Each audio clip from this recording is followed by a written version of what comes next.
part 9 in John's 10 Rules of Life. Today I'm joined by John Cottrell in part 9 of a 10-part series on how to be a better human being. More importantly, how to be a better estate agent and letting agent. In previous videos, we've talked about taking ownership of yourself, self-awareness, recognizing the problem with egos, about playing the long game, and being a servant to your team and your colleagues, and not worrying about the outcome, focusing on the progress. This requires a lot of time and effort. How do we establish a personal rhythm to get all this done?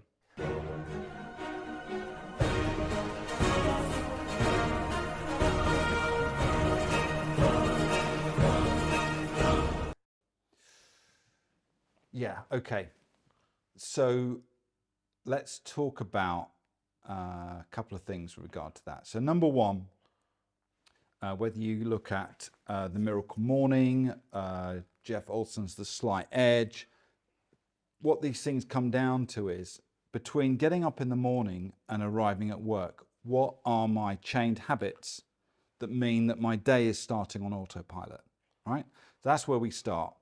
Then at the end of the day, we want to do the same thing. How do I make sure that I spend the right time with my kids and my spouse and do my exercise and all that other thing, and I've got the back end of the day done?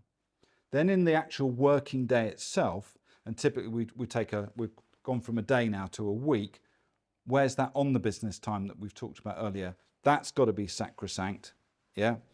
And also one that's quite rare for agents to think about, I'd say it's rare in all sectors actually, is this idea of context switching loss. Now, what does that mean? It means that if I change the thing that I'm thinking about, it takes me time and effort to get back up to speed onto the next thing. Yes, go on. This is where you're in a flow state. Go on, yeah. And you're just crunching numbers or whatever you're doing. Yeah. It's the classic, when the door is closed, you don't disturb me. If the door is open, you can come in. Yes. And this is your quality time. Yes. And I remember you told me about 6 years ago that if you're in a flow state and someone interrupts you, it takes you about half an hour to get back into the flow state. About 25 minutes, yeah. Yeah, it does.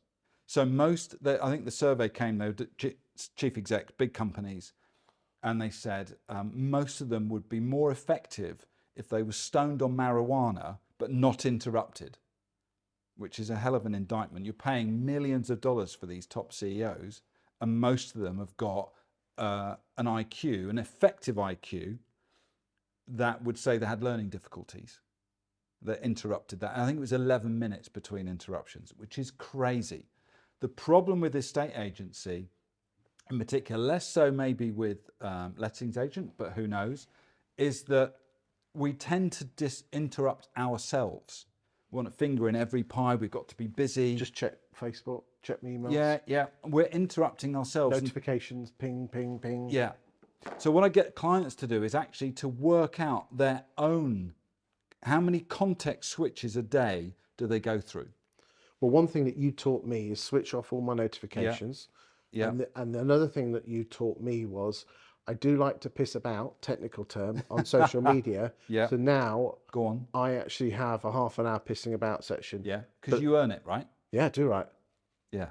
So that's a reward you give yourself because you stuck in, you stayed on the rails for a certain period of time. Now I get my bit of fun time. Yeah. Yeah. Which for you will be a de-stress, download, whatever. Yeah. And then you're back on it again. Yeah. And sometimes where I'm not following the system and I can picking the phone up and my self-awareness kicks in saying, put the bloody phone down. Yes. Because you're not, Yeah. It's very easy because my business has been grown on this. Yeah. But this is such a distraction tool. Yes. Yeah, it is for everyone. We've got generations of kids growing up thinking that their parents' phone is more important than they are. It's nuts. So if we had to distill this down, Yep. you need to take distraction away, Yes. focus down, Yes. and it will happen. Yeah. Because it's quality, 2 hours quality time is probably better than 8 hours. Exactly. And the number of clients, I mean, what does stagger me about this is how this seems to be such a big surprise for people. I think the first person when we actually logged the results in a system was an accountant, you know, surprise, surprise, working all hours, very, very stressed, unhappy at home, the whole works. And I said, look, I want to try something a bit radical. I want you to guillotine your day at 5 o'clock. We had a discussion about evening routine with the partner and all of that. And I said, right, 5 o'clock. And I said, if you guillotine the day at 5 o'clock this whole week, what's the worst thing that's going to happen? She'll have to spend the weekend catching up. I said, okay, are you prepared to potentially sacrifice the weekend, this coming weekend, if we get the learning from this guillotine at 5? So I want you to commit 100%, 5 o'clock, that's it. Shut the laptop, leave it at work, switch phone off, go home. 5 days straight, that's your commitment. Are you prepared to do that? Yes, I am. Great. She did it. Anyway, unbelievable. She goes, my productivity went up 30%. I was like, what? Hang on a second. That's a day and a half a week. She said, I know. I'm an accountant. I'm on decimal hours every 6 minutes, right? She said, I've logged it all. 30%. I went, wait a second. So you've gone from working till 10 o'clock every night. Now you do 9 to 5. And not only that, you're doing what did take you 5 days in 3.5. She went, yeah. I was like, holy shit. That's a hell of an improvement. But what happens is we get this thing called boiled frog syndrome, right? The temperature's being turned up and we're slowly cooking ourselves. We think we're working hard. What we don't realize is we're working incredibly ineffectively because we're tired. And this is a terrible problem across all businesses, let alone estate. But if you're in the sales game where you've got to be on it when you're with that client, you're really self-sabotaging if you're going to that market appraisal and you're not at your best. Why would you go tired and worn out and distracted by all the things and stuff? That's nuts. But it's what people do. You'll see them drive up and they on their phone and whatever. Then they put the phone down and then, so hang on a second. Where's your ritualized prep for your market appraisal? Why are you paying attention to all this non-stuff? That's crazy.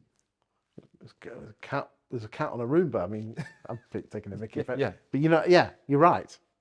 So don't have the distractions, focus. Yeah, for sure. It's massive. And yet people don't do it. Please switch your notifications off. Yeah. Yeah. Let's go and do part 10. Part 10. And it's all about laughing. Yeah. Yay. Yay.